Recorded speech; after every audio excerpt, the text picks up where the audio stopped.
Bu diş pastasının, diş macununun tubikini sıxanda ağzını bağlayın, sıxın. Biraz daha çox sıxmağa başlayın. Artıq təzyiq dözülməz bir həddə çatanda o partlayacaq. Bəli. Hardan partlayacaq? Başından. Ən zəif nöqtəsi harasıdırsa orasından. Ən incə, ən həssas yeri harasıdırsa oradan partlayacaq. Stresin insan bədəninə vurduğu ziyan da o şəkildədir.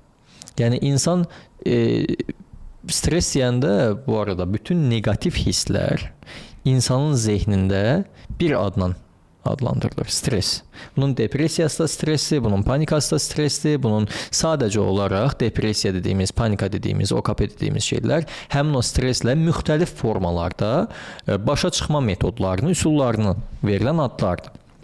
Yəni bədəndə əgər bir stres yüklənməsi varsa, bədən mütləq şəkildə bundan qurtulmaq istəyəcək.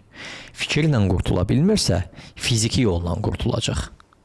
Və insanın fiziki olaraq bədənindəki ən həssas və zəif nöqtəsi nədirsə, elə oradan başlayacaq özünü göstərməyə.